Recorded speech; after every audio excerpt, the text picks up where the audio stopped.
Magandang araw ho sa inyong lahat mga kapatid. JDB uli ang inyong abang lingkod. Eto masaya 'to. So, ngayong gabi ho, second night nila, 'no? Wala nga raw pong uwian, eh. Alam niyo ho, ang kapansin-pansin dito, ang lumusob dito at nagpaiwan, yun pong mga ano, kawawa nating mga kababayan, yung mga homeless, diyan po sa karatig lugar, yun po. At ito yung mga siyempre nandun libre na yung pagkain, 'di ba? Okey na rin yun. Tapos dun sila nagsitulog sa likod ng EDSA, People Power, yung simbahan dun sa shrine. Okey, so ngayon meron na naman sila, ngaw-ngaw na naman sila dun, rara-rasisbumba na naman sila, oh. Kaya lang ho, kapagka hindi ho talaga organic, naku, nag-uuwian yung tao. Ang masaklap, nagkagulo pa. Oh, tingnan natin 'to. Hindi, ikaw picturean mo na lang. Ay, picturean ko lang kasi. Picturean mo na mapuri. Sino yung picturean mo? Picturean mo na lang. Sulat namin dadamin ko. Ano yung mga sa akin? Nanako po sa kasi. Ang magandasdas. Tama ko yung agad. Patay ko lang.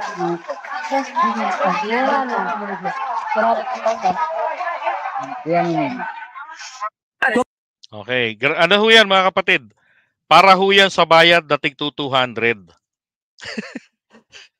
Sabi nga rito DDS naghihirap na dahil wala ng pogo at confi funds. Tig 200 pesos na lang kada ralista. Ay nako, ganun ba 'yun? Sabi naman rito ng PNP ayon sa kanilang source. Etong hinakot po hinakot. Ay pinangakuan po ng 500 pero natanggap 200. Naku po naman. Magagalit si Tatay Digong yan Tsaka si Inday. Nilustay nyo yung 300 ng mga tao. Bakit nyo hinati? Ginawa nyong ayuda. Ano yan? Pamparami. Halimbawa, kunwari, 300 ng mga tao. Tigpa 500. Para dumami, gawin natin. Tigpa 200. Grabe kayo. Kaya ho pala, nagkakagulo. Pati ho sa pagkain. Yung kanina na nakita ninyo, nakakatuwa rin tong mga to Talagang ika nga ho there is no perfect crime. Right? Kahapon yan, panawagan nila. Kailangan ng maraming tinapay, itlog, tubig sa EDSA bago pumunta, magdala na lang tayo. Para walang magutom. Yung pastel, kailangan din. Kasi may mga Muslim dun Ayan, Philippine Express. Sana may vlogger na magpagamit ng kanilang drone. Alam ko si Tropang Ayasib, merong drone yan Yung mga dating Manila Bay vlogger, meron yang drone. Pero wala ho nagpapalabas ng drone Bakit? Bakit kaya? No? Para daw ma-document yung aerial view. Kakahiya kaya. Kasi meron po yung Philippine Star, if I'm not mistaken, kinuna ng aerial shot. Ayun. Nakita ang katotohanan. Diyos ko, kakarampot. Ako, kabisado ko yung lugar sapagkat ang akin pong trabaho ay dyan po sa Mega Mall. Kami ni Go Philippines. Galing rin kami dyan sa call center sa tapat ng Robinsons, sa Saitel. At yung lugar na yan, pagka lunch break ko po, pagkagabi, mga 2:00 ng hating gabi, yan ho ako tumitira ng taho. Kaya kabisado ko gaano kasikip yan. Pati amoy dyan pagkagabi. Diyos ko. Yan yung iniikutan ng sasakyan na gagawin ng pa-Ortigas. Yung papunta ng Rizal Province. Diyos Maria Josep. Ito pa. Sabi ng isa, nangangamoy people power na. Oh my God. Sa mga may kakayanang tumulong sa pamasahe para sa mga kakilala nilang luluwas ng Manila para makiisa sa EDSA, tulungan po natin. From Crabler, magdamagan po sa EDSA Shrine, punta na po. Ay nako, mga kababayan. Balik natin yung video. Ito sa pagkain. Magsisisigaw ng ganyan. Pagkain sa kabayad ito. Ang tanong, bakit pinipigilan po ni Maui na huwag magsisisigaw ng ganyan? Ano yun? Anong problema doon, Maui? Huwag po kayo magsisisigaw ng ganyan. Parating ang pagkain. Please tayong konti. Hindi kayo pababayaan. Putya naman kasi hinakot ninyo mula pa tanghali Wala palang pagkain yung mga tao. Pero may budget na binigay. Tigpa 500. Saan napunta yun? Baka sa ibang mga kasamahan ninyo.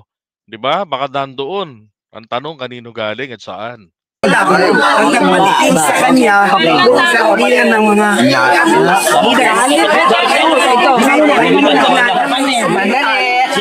alam niyo pang nagtutuntukan kayo, dumalapit lang ako yung Bigyan lang kasi kapatayin mo dyan, para mabigyan kayo.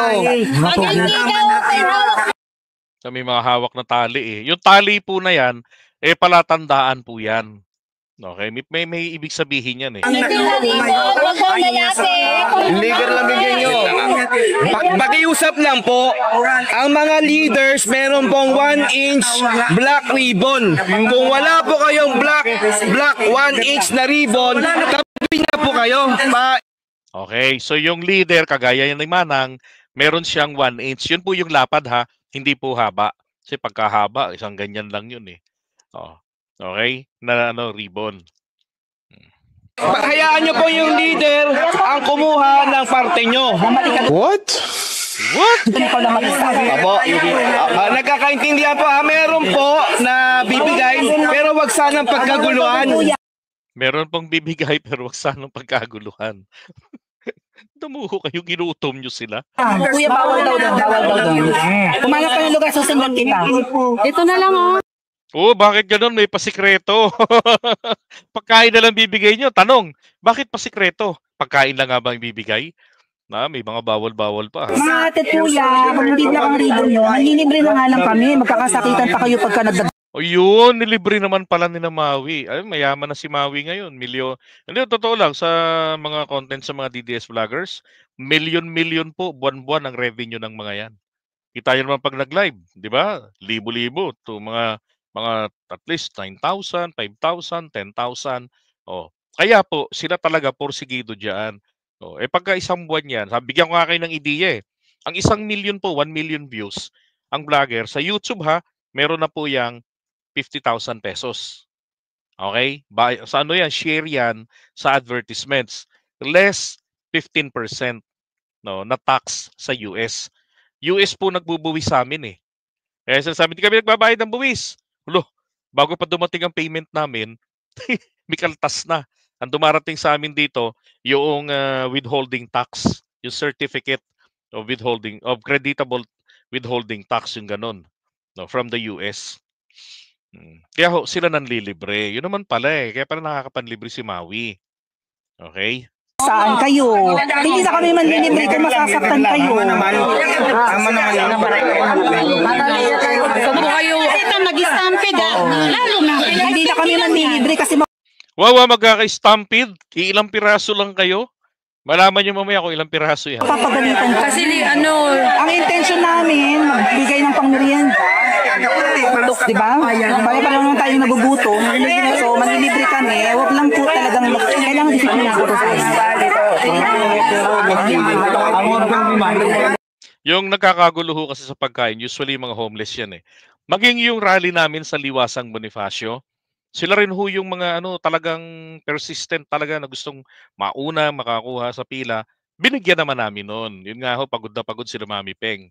Nung rally ng mga BBM vloggers sa Liwasang Bonifacio calling for Sara's resignation from DepEd. may palisin tayo dito. Posible na lang po. Ikaw, isa pa. Okay, ito na. Limang to ha. Wala nang susunod. Wala na. 5 lang muna. Sumunod kay Princess Maui.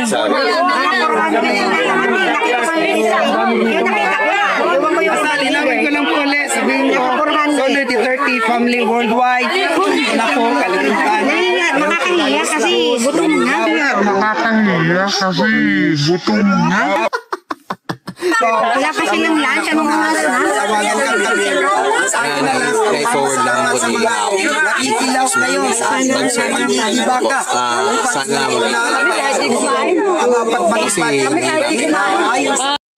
Ay, nako, ang ingay. Di ba? Angay, mas marami pa ang vloggers eh. Hindi, alam niyo ang totoo dito. Teka ha. Ang totoo dyan, nung gabi, ang sabi, umabot daw yan ng nasa 300 sila. Tapos, Nung ano ba oras yun, mga bandang 5:00 ng hapon, pababa na ng pababa yung kanilang bilang.